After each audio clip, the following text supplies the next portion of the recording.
Today is a very special day. Not only is it the 75th anniversary of the founding of the State of Israel, Yom Ha'atzmaut 2023, but it's also Parsha Podcast Day. I'm in the famed, vaunted studios in the Torch Center in Houston, Texas. This week, it's Parshas Acharei and Kedoshim, the second week in a row that we have a double Parsha. And there's a lot to talk about. Our Parshas deal with many, many, many mitzvos. Tons of mitzvos in both Parshas. We have 28 in the first Parsha, 51 in Kedoshim, the second Parsha, 79 mitzvos all told, including some very famous and very iconic ones. Of course, the Parsha starts off with the Yom Kippur service. Acharei Mos, after the death of Nadav Avihu, Moshe tells Aaron not to enter into the Holy of Holies at any time. There has to be very specific protocols. There's a vast list of requirements that are needed before Aaron can enter the Holy of Holies. And what is needed? So the beginning of the Parsha deals with the whole Yom Kippur service, essentially the whole book of Talmud, the book of Yoma that deals with this. There are a variety of sacrifices, the bull and the ram and the two male goats and the ram from the congregation and all the specific garments that the high priest must wear before he enters the Holy of Holies. Of course, typically the Kohen Gadol is bedecked with the special 8 garments of the Kohen Gadol, of the high priest. When you enter the Holy of Holies, you cannot wear any gold. Instead, there are the white garments, and there's the whole process, very detailed. You sacrifice the bull, and you draw the lots on the 2 male goats, one's for God and one's for the Azazel. And then there's the whole process of the incense, and the processing of all the sacrifices, and he must enter the Holy of Holies alone, and the goat to Azazel is sent with a designated person to chuck it off a cliff, and thereby expiate the nation. Now, all this, of course, is described in very great detail. And these are all the requirements. Aaron's told you can't just enter into the Holy of Holies like Nadav and Avihu did. You have to be ready. You have to follow all these criteria. All these conditions must be in place before you enter the Holy of Holies. Now, it is very interesting that the one factor that we all think of, and that is the timing. This is only done once a year. This is only done on the 10th day of Tishrei on Yom Kippur. That is not present in the whole beginning of the Parsha. That condition is not mentioned until verse 29, so we're nearly 30 verses into this narrative. The verse tells us that this should be for you a rule forever. On the 7th month, on the 10th of the month, you subject yourselves, you fast, and this process is done. Now, there's an amazing idea that I saw this year for the first time from the Gaon of Vilna. This is not the central point of the podcast, but it's a bonus idea. It's a little bakshish. It's a special Yom Ha'atzmaut treat. Such a fantastic, interesting, and foundational idea. I have to share it. The Gaon of Vilna says that there are a long list of requirements that are needed to enter the Holy of Holies. However, the fact that one of the requirements is that it must be on the 10th day of the 7th month, it must be on Yom Kippur, that is only for you, i.e. for the descendants of Aaron. Only they, the sons of Aaron, were limited to enter the Holy of Holies on Yom Kippur. But Aaron, anytime that he wanted, provided that he followed this specific protocol, all these sacrifices and this whole process, this could be done any day of the year for Aaron for 40 years. And the reason why, says the Gaon of Vilna, very interesting, that for 40 years, the status of the Jewish people was like a perpetual Yom Kippur. The way the Parsha starts off is that God tells Moshe, go tell Aaron to not enter the Holy of Holies at all time, only once the cloud of God appears upon the Holy of Holies. And for 40 years, says the Gaon of Vilna with evidence, there was an ever-present cloud atop the cover, atop the ark in the Holy of Holies. Subsequently, it was only on Yom Kippur. And that's why, he points out, when it talks about the lighting and the preparation of the menorah, later on in Leviticus, it mentions specifically Aaron. And the reason why is for 40 years Aaron had to do it himself, even though subsequently it could be done by any Kohen, because on Yom Kippur, the Kohen Gadol, the high priest, has to do all the services that were done inside the sanctuary. He had to do it himself. And for 40 years, the state of the Jewish people was such that it was like Yom Kippur all the time. And just as on Yom Kippur, the Kohen Gadol, the high priest, cannot delegate to a minor, to an ordinary Kohen, so too for the 40-year sojourn in the wilderness, Aaron, the high priest, could not delegate. And therefore, for 40 years, this is a new idea. For 40 years, Aaron was not limited by the fact that it's not Yom Kippur. Everything else, yes, would be needed. All the other requirements to enter the Holy of Holies would be needed. The various sacrifices, the bull, the ram, the 2 goats, the communal bull, etc. All that would be needed.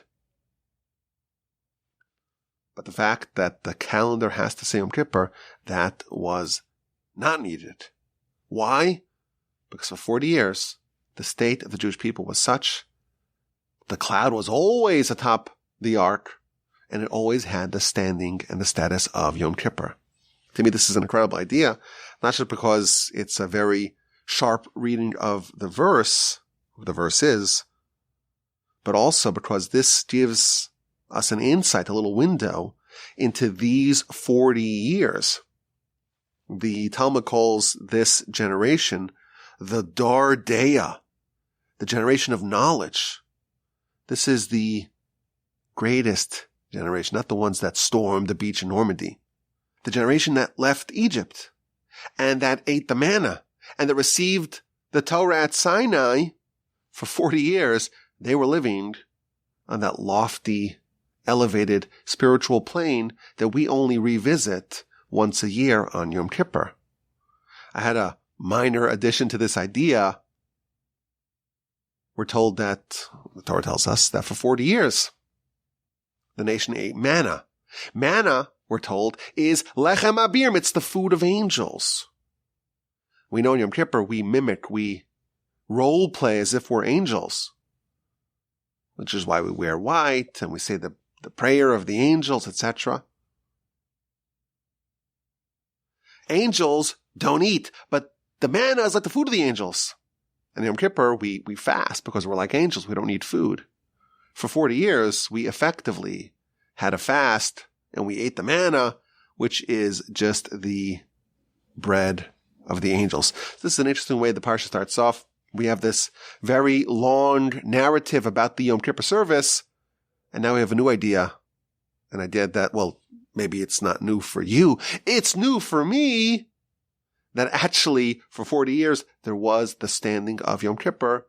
And that was not a limiting factor in preventing Aaron from entering the Holy of Holies. Yes, he would have to do everything else, but provided he did everything else, every day would be fitting for him to enter the Holy of Holies. Now, of course, the Parsha, both Parshas continue with just a veritable barrage of mitzvos. Sacrifices have to be offered in the temple, not outside. We cannot eat blood. The blood of a slaughtered bird or undomesticated animal must be covered. We have all the forbidden relationships.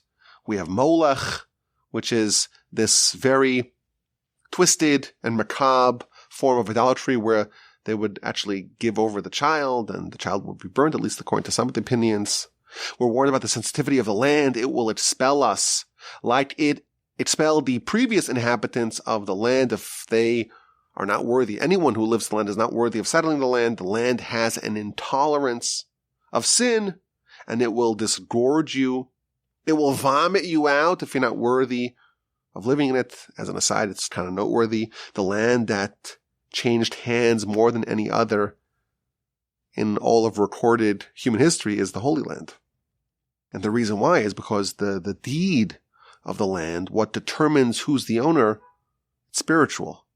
And if you lose the spiritual rights of the land the land will expel you. Now, Parsha's Kedoshim continues this theme.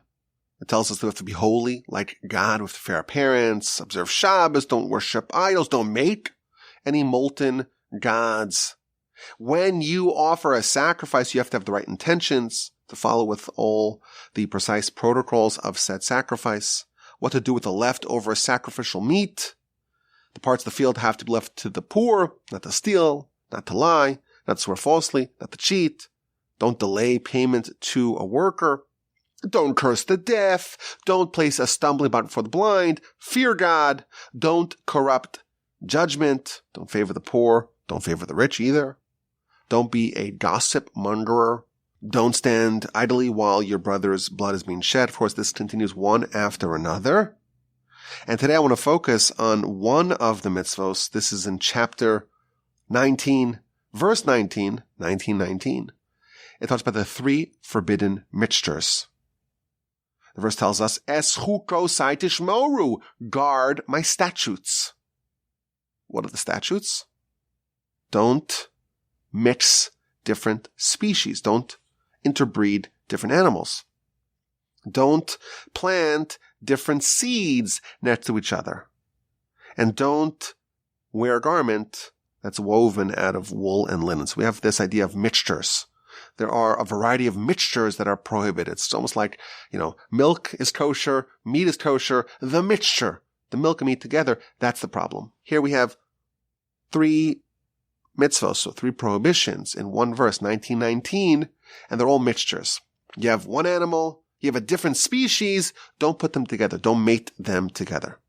You have different seeds, different types of seeds, and you could put them next to each other. Maybe they could graft together and create something new, or they could kind of improve each other. Don't do that. You have two different fabrics that you could use to make a garment. You have wool, you have linen. You cannot mix the two. You cannot wear a garment that is interwoven with wool and linen. And there's a fascinating discussion here in Rashi and Ramban about these mitzvos, the three prohibited mixtures. Rashi notes that the verse begins with the following preface, Eschu kosai tishmoru, guard my statutes. Now, there are many different words in the Torah that are used to describe a mitzvah. Mitzvah means a commandment. But sometimes commandments are called mishpat, mishpatim, which means laws. And sometimes they're called a chok, which means like a statute. And typically a chok is an example of a type of law that does not make sense.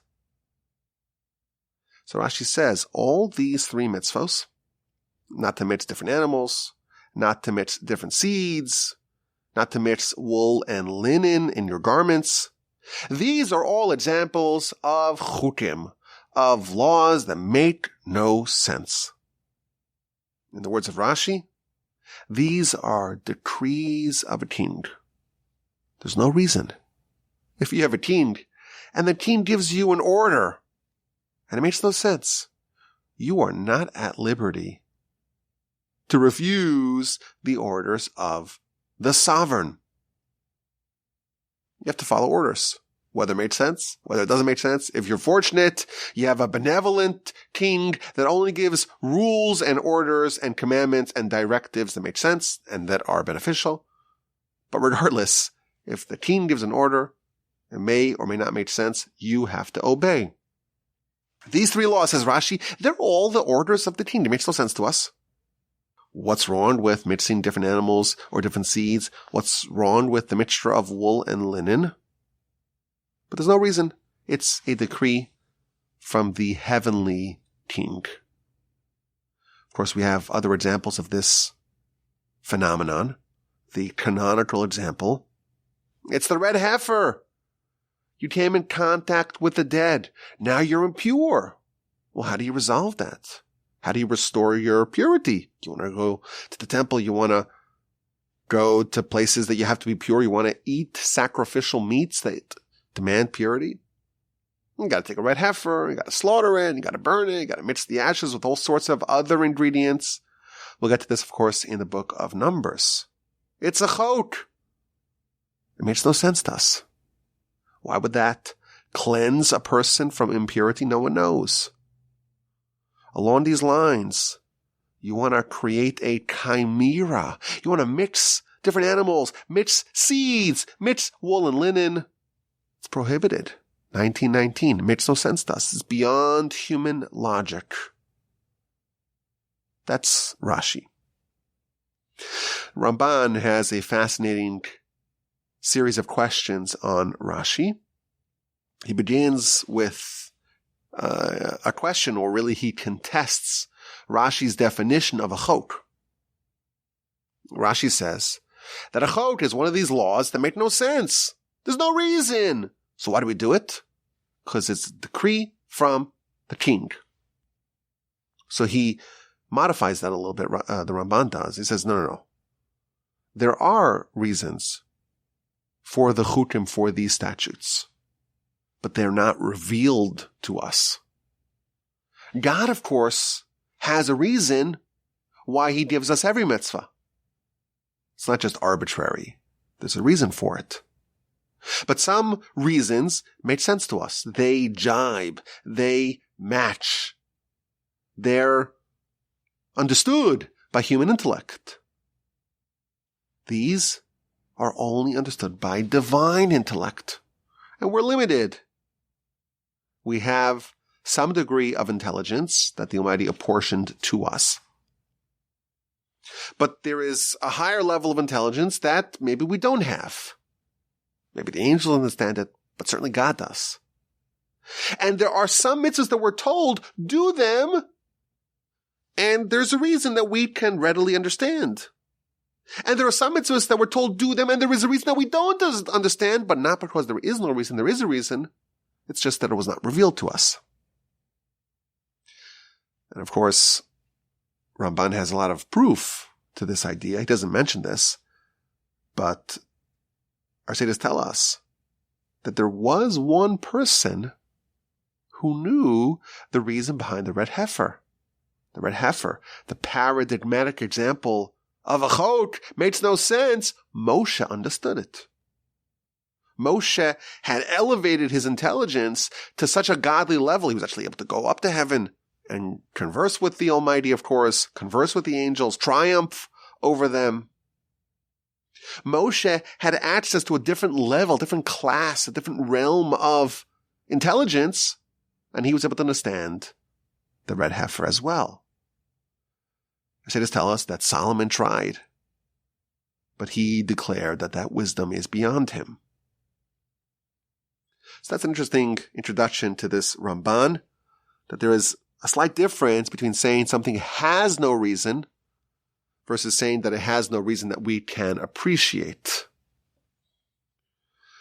The Ramban proceeds to argue in Rashi. So once we have the definitional question aside, he says, actually, no. This verse does not exclusively contain mitzvos that are chukim, that are statutes, whose reason is beyond us, whose reason is hidden from us. Rashi says that all the laws of this verse are beyond us. Says the Ramban, no, they're not. I'll give you the reason. And he reveals to us the reason why interbreeding is a problem. And he tells us, because who created the species in our world? God created all the species in our world. And he created multitudes of different species. And all have the ability to procreate and to create other examples of said species in their likeness. And as long as the world endures, the original species, well, they're still here. They have the capacity, at least, to endure. Now, they're told, all the way back in Genesis chapter 1, to not interbreed. Every animal should mate with its kind. Why? Because this is the system that the Almighty created. This world and these animals and these species, and that's what he wants, and therefore the animals are told to not fork, so to speak, the species and create new animals. And if there's a person, says Ramban, who breeds one species with another, in effect, they are contesting God's master plan of Genesis. And they're saying, well, God didn't do a good job. He didn't complete his world. There are things that are missing. God did a half measure. He didn't do a good job in Genesis. I'm going to help him. I'm going to create a new species, and that will improve the world. God doesn't need your help in Genesis. God did Genesis perfectly. And if you breed the donkey with the horse, it's as if you are saying, God, actually, there was something that was missing in Genesis, and I'll help you along. I'll create the mule. Then he says something really interesting. When you interbreed two species together, for the most part, it does not actually work. It won't produce any offspring. But even those hybrids that we can, so to speak, create, it has no continuity. The mule cannot procreate. And this is a second reason why creating new animals and also new seeds, as he goes on to say, should be banned from a perspective that we understand in a way that's logical to us. You don't need even divine intelligence for this. You are creating something that cannot have continuity. And creating something that cannot endure, that has no perpetuation, that's a violation of God's plan. God says he wants the world to have continuity. And you're creating something that's a dead end, that cannot perpetuate. That's violating the plan of Genesis. And he says, this is obviously something that the horticulturists, I'm sure, can confirm. When the seeds get mixed and they create something new, it doesn't flourish. It doesn't have that continuity. So Rashi, you're saying that these mitzvos in verse 19 of chapter 19, there's no reason. Well, first of all, even the mitzvahs that don't have a reason, well, at least not a reason that we can appreciate, they do have a reason, just a divine reason that's beyond human intelligence.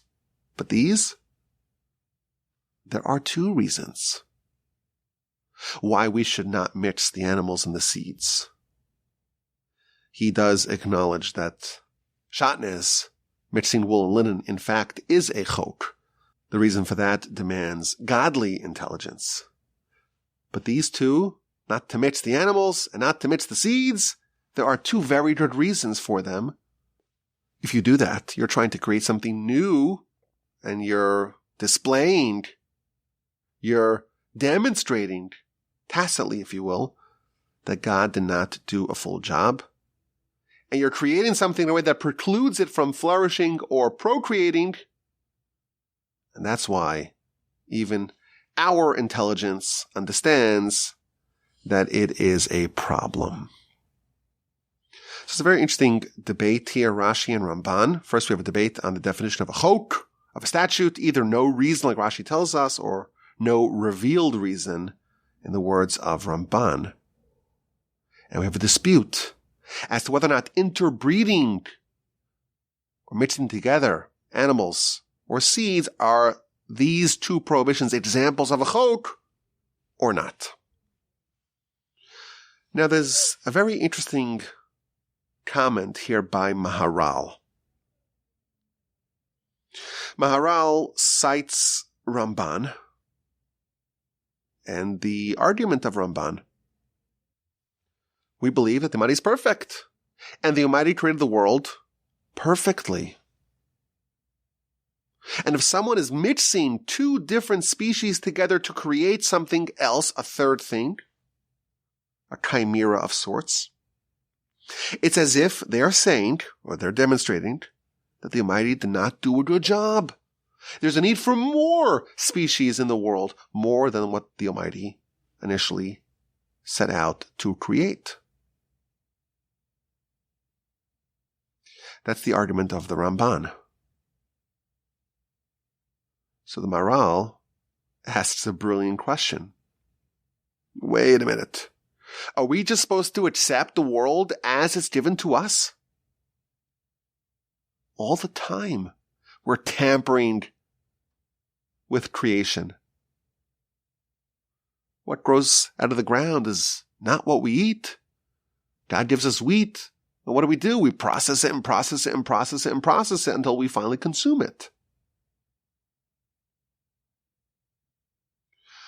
The Almighty gives us a human body, and the first thing that we do is we alter it. We change it. We circumcise our babies. We believe that the world that the Almighty gives us, and the bodies even the Almighty creates for us, are in need of improvement. So what's the Ramban saying?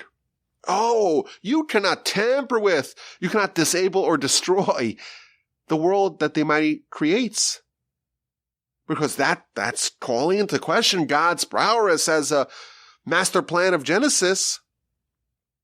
We do that every single day. He doesn't mention it, but there is a great debate between Rabbi Akiva and the Roman governor of Judea, Turnus Rufus. And there are actually a few debates recorded between these two in the literature. Turnus Rufus, this evil Roman, he asks Rabbi Akiva, says, well, whose deeds are greater? Those of God or those of flesh and blood? Now, this is a trick question, because Rabbi Akiva responded in a way that surprised the Roman. He said, well, the handiwork of flesh and blood, of humans, is greater than the handiwork of God. And of course, Turnus Rufus is a bit puzzled by this. So wait a minute. God created the heaven and the earth and all the constellations. Can you do that? So Rabbi Akiva says, well, that's not fair. If I can't do it, you can compare my handiwork to God's handiwork. So the Roman clarified, this is actually what I want to know. Why do you circumcise? God gives you such a wonderful body. It works so beautifully, such great utility. Everything is done perfectly. And right away, you alter it. You change it. Why would you change what the Almighty gives you? Are you claiming that your handiwork is better than God's handiwork?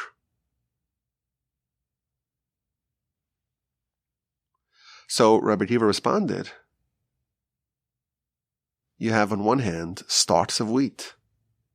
On the other hand, you have loaves of bread. Which is preferable? Of course, we want the handiwork of man. We want the handiwork of man that is consumable for us, that's proper for us. So too, says Rabbi Akiva, we want the handiwork of man, we want the circumcised one and not the uncircumcised one. Our deeds, says Rabbi Akiva, outshine God's deeds. Now the Roman pivots to a new question. He says, okay, well, if it's so wonderful to be circumcised, why doesn't God do it? Why doesn't God circumcise? The baby should arrive circumcised already. And he responded that there are a lot of things that need to be done. Right away, you got to cut the umbilical cord, etc. But ultimately, he says that the Almighty wants us to do something as well. The reason why we exist is because we have a role to play in the world. The Almighty wants to partner with us, and therefore He gives us mitzvos. And those mitzvos are the things that He wants us to do to elevate ourselves and to elevate the world around us. So we see a precedent to this idea that we are improving on what God did. God wants us to make improvements to his creation. So how come this is any different than making the mule? The whole world, everything we see every day, there are improvements. Productivity. We take raw materials that God makes for us and we modify them. We change them. We alter God's pristine world. We don't believe that we should just sit back and let the world just exist on its own. Of course, we're supposed to be good stewards of the world that the Almighty gives us. But it's created for us to improve, to elevate, to engage with dynamically. So how come there's this supreme logic, says Ramban, that to take the donkey and the horse and to merge them together to create the mule, that's a real problem? It's a brilliant question. And the answer is also brilliant, even though it makes a ton of sense. This is the answer. There is a difference between the development of something. When you perfect something, you refine it, you improve it, you upgrade it. That's different than the creation of a new being entirely. If you take seeds and you mix them together, you take animals and you mix them together, you're trying to create a new being. You're trying to create a new species. And that's a problem, because that's an indication that perhaps God, or at least that's what you're tacitly showing, God did not create enough beings, species in this world. But once you have a God-created being, a thing, a species, he sent it to us in need of improvement. There's a reason why we're here. You must not allow it to remain the way it was. You have a grand task, a sacred task, to develop and to perfect and to hone and to cultivate and to upgrade and to polish and refine what God gave you. Creating a different being, a different entity, that's a problem. Taking the entity that you got and to advance it and to develop it and perfect that being that God created, that is our life's mission. This is a beautiful idea from Maharal to explain the Ramban. Taking two animals and creating a third one, that's a violation of Genesis. Taking two seeds and creating a third one, that's a violation of Genesis. Taking one seed, one animal, one thing, and developing it, and cultivating it, and improving it, that is what we're here to do. And I think there's a very powerful lesson for us here as well. The Midrash tells us that every person is a mini world. A person is olam katan, a mini world. Incredible statement. Everything you find in the world, you find in miniature within a person. And every person's different. Every mini world is unique. A person has to say, B'shvili nivra ha'olam, the world was created for me. I'm unique. I am a unique world. There never was someone with my mixture of abilities, of qualities, of attributes, of skills, of personality. There's never been someone who even looks like me. And there never will be. This universe, this mini world, it's a complete world. And Adam was created alone. Because the fulfillment of the Almighty's plan for creation can be done by a single person. And in your little mini world, you are Adam. And Adam has his mini world, and you have yours. And you have your work cut out for you. What do you do in your mini world? You cannot sit by idly and allow nature to take its course. You can't kick up your feet and see how things play out. You have to work. You were created to work. And you have to take initiative. You have to be proactive. And you have to be willing to sweat a little bit. Because if you do nothing, you will regress. And not only won't you improve the world that you are its steward, you will allow it to get tampered and corrupted and sullied and ruined and damaged. We always need to be ascending. We always need to be elevating, perfecting, and improving. We can never be complacent, because complacency is just another word for regression. And it starts from the very beginning. Within a week, we have circumcision. The baby is upgraded. And of course we know that this is not just this one-time mitzvah. Our sages tell us this is a mitzvah that is equal to all the mitzvahs combined because it represents what our life mission is. The Acharei, the evil inclination, which is ultimately what we are here to perfect or to eliminate or to neutralize. The Acharei is symbolized by the foreskin. At the very beginning of the life, that is excised. And that's symbolic of the life mission of humanity. To improve and to overcome obstacles and to overcome challenges and to win in this battle for your soul. To grow and develop and make progress. And to have this relentless focus on improvement. That is circumcision.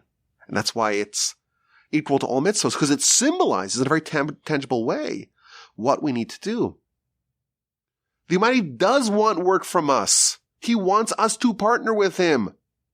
And our handiwork is better than God's because we're trying to improve. We're this capstone. We're trying to be the capstone of creation. He wants to partner with us. And He wants us to do that final improvement, to upgrade ourselves and everything that we encounter. Never-ending progress, development, and improvement. However, we have to realize that if we are to question the world that we're given, the mini world that is us, that is the equivalent of trying to create a new species. The being that we are, the person that we are, the mini world that the Almighty created for me, that I cannot alter. Trying to alter who I am, trying to wish that you were someone else, that's exactly like the person who's mixing the different species together. It's a tacit criticism of God's creation. And that's a problem. That's like trying to make the mule.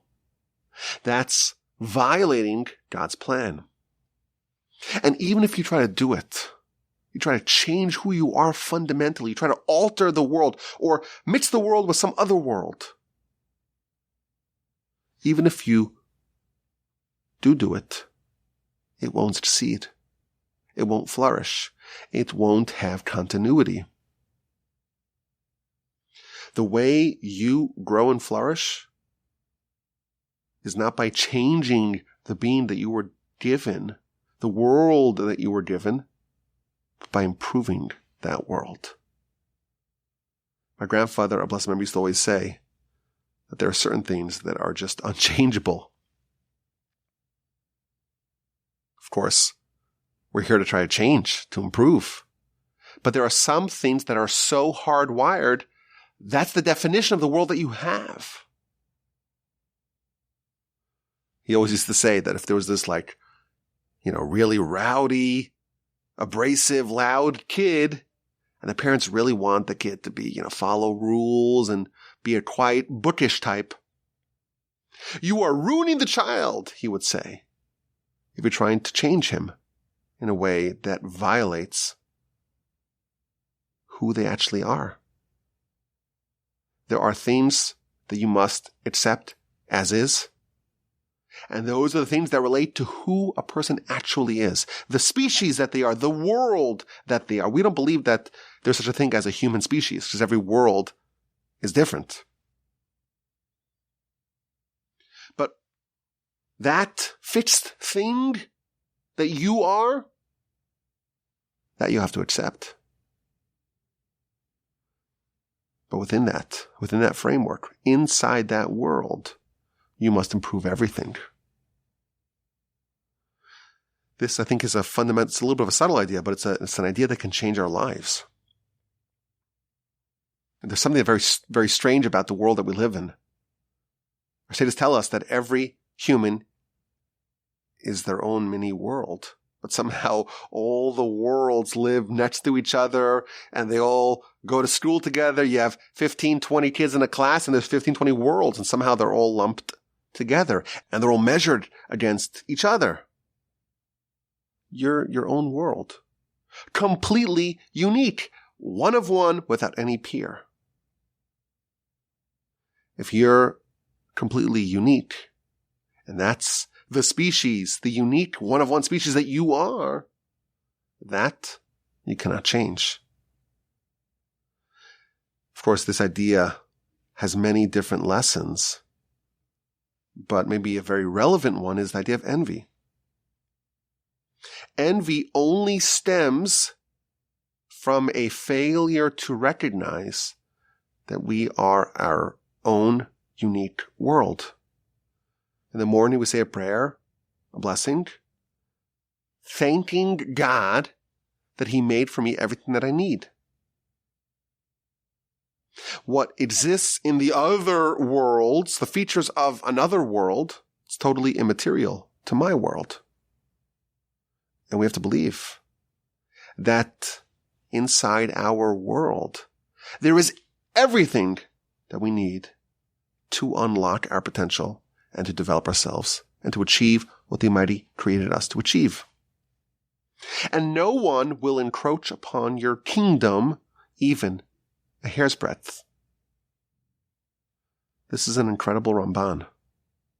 God created everything that the world needs. And there's no need to create new things.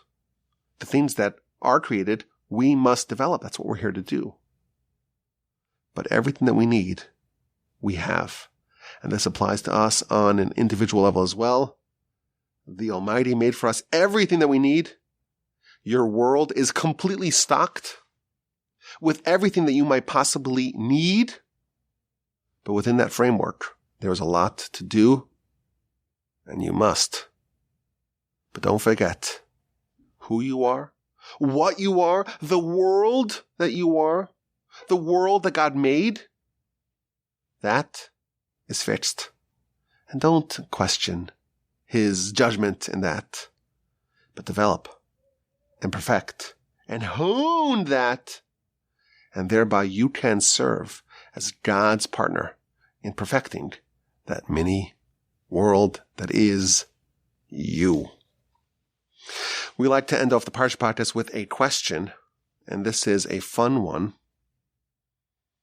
There is a very memorable story in the Talmud about the convert who wanted to convert, but he had a very specific requirement. He went over to Shammai and says, well, Shammai, teach me all of Torah while I'm balancing on one leg.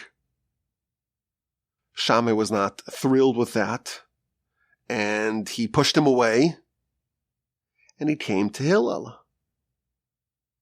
and says, well, will you convert me? But I want to study all of Torah while balancing on one leg. And Hillel says, yes. And I'll teach you all of Torah. Balance. Let's go. All of Torah, de'alach sani lechavrecha lo savid. that you hate, that you disdain, don't do to your fellow. That's all of Torah. You could stop balancing. The rest of the Torah is just commentary to this one idea. This is an incredible, incredible Talmud. Now, most of the commentaries explain what Hillel was saying, that he was saying that the verse in our Parsha, Ve'ahavta l'reacha kamocha, you should love your fellow as yourself. Rashi, of course, in his commentary tells us this is a great principle of Torah. When Hillel says that you disdain, don't do to your fellow, that's just a rephrasing of this verse in our Parsha. So there's something about this mitzvah, to love your fellow as yourself, that can legitimately be described or be presented as all of Torah and the rest of the Torah, all the other laws of the Torah. It's just the details, just the commentary. And of course, you need to study the commentary. But this is all of Torah. Of course, this is not hyperbole. There's no hyperbole. But listen to this question. What was the convert thinking? What does it mean? Teach me all of Torah while I'm balancing on one leg. Now we know, of course, balance is very important. You can actually look at the statistics for all-cause mortality for people that can balance on one leg versus people that cannot balance on one leg. No one knows why, but this is very much correlated. If you can balance on one leg, it's a sign that there's something about you that's working. But what is he saying? Teach me all of Torah while I'm balancing on one leg. Very interesting. Now, the Panim Yafos, authored by the author of the Hafla, says something wonderful. Way back in Exodus, after the sin of the golden calf, so Moshe began to pray. God says, I'm going to destroy the whole nation. And we'll start from scratch. You'll be the founder of the Jewish nation reborn. And Moshe says, remember Abraham, Isaac, and Jacob. And Rashi there tells us, this is chapter 32 of Exodus, Abraham, Isaac, and Jacob, they are like three legs of a stool. If you have a stool that has three legs, relatively stable, and it topples over, all the more so if you have a stool that only has one leg, how much more shaky and rickety and prone to being knocked off will it be? We have a Jewish people, and they have three forefathers, Abraham, Isaac, and Jacob. And each one serves as a leg to this stool, to this chair of the Jewish people. And now you want to destroy everyone and just start from scratch with just me. And I'll be the only founder, the only father, the only forefather of this new Jewish nation. Well, it'll be that much more insecure and unstable. The stool of this proposed nation will be very wobbly. Says the Panim Yafos, our nation, we always have three legs to support us. We have Abraham, Isaac, and Jacob. These are our forefathers. And we can rely on them. We can hearken back to them. We can summon the power of Abraham, Isaac, and Jacob. These are incredible resources that we can call upon to provide us with spiritual stability. My grandfather, blessed memory, used to always say that we start off the prayer, the Amidah prayer, by saying, God of Abraham, Isaac, and Jacob. What right do I have to speak before God? Personally, I don't. But I have a mandate because I am a direct descendant of Abraham, Isaac, and Jacob. So the forefathers, not just our ancient forefathers, these are the ledge, so to speak, that uphold us even today. But what about the convert? What about the convert? We know, and if you haven't had a chance, I would recommend this on my other channel, one of my other channels, podcast channels. This week, I released a very long, I will say, and rigorous podcast on conversion in Jewish philosophy and law. But this is one of the themes that we spoke about in that particular show. The converts are descendants of Abraham and Sarah. So a convert joins the nation and has the identical responsibilities as any other Jew. But how many legs do they have? An ordinary Jew, a biological Jew, has 3 legs, has 3 forefathers to provide spiritual grounding and support, Abraham, Isaac, and Jacob. A convert has the same responsibilities, the same demands upon them. And all they have is one. Says the convert to Hillel, convert me while I'm standing on one leg. I only have one leg. I will become a Jew, and I will have the support of a forefather, but only one, only Abraham. I'll be a descendant of Abraham, but not of Isaac and Jacob. How will I survive? How will I not be this wobbly stool that will topple over? How can I endure spiritually with access to only 1/3 of the spiritual reservoir that the rest of the nation has? Isn't that beautiful? What a deep reading into the story. We read the story. This is the Talmud book of Shabbos, page 31a. And it sounds like some sort of silly thing. One leg. What's going on? It shows us Hillel's tolerance and his love and his belief in other people. What a deep reading. The rest of the Jews, they have 3 legs to support them. The convert only has one forefather. And what does Hillel respond? Love your fellow as yourself. That's the way to get all 3 legs. How does it do that? So perhaps the idea is that if someone loves another person, they connect to another person. And maybe via connecting to our fellow Jew, our fellow brethren, we can get grandfathered in, so to speak, and become descendants of Abraham, Isaac, and Jacob as well. Or perhaps what he was telling him is that love, of course, is the force of Abraham. Abraham was the master of kindness, and kindness is associated with love. And that, we're told, begets fear. And that perhaps is why he told him in the negative, there's a way to love someone in a negative, and thereby you're accessing not just the portals, the powers of Abraham, but also that of Isaac and Jacob.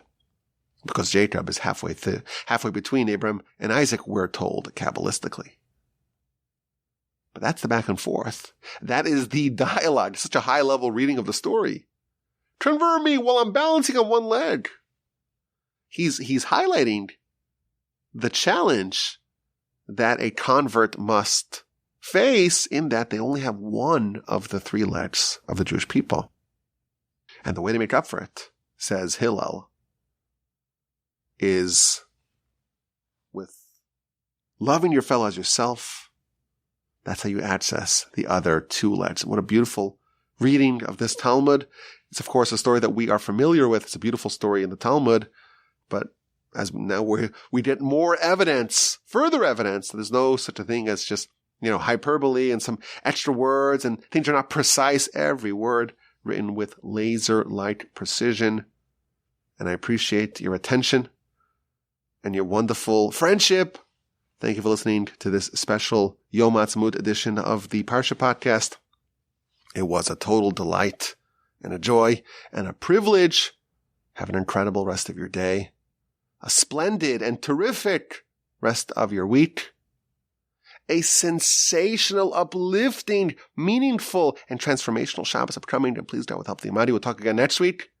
I'm speaking to you from the Torch Center in Houston, Texas. Our website is torchweb.org if you want to see what we're doing here at the Torch Center. And as always, my email address is rabbiwalby@gmail.com. You can find the link in the description of the podcast, and I'm looking forward to your questions, your comments, and your feedback.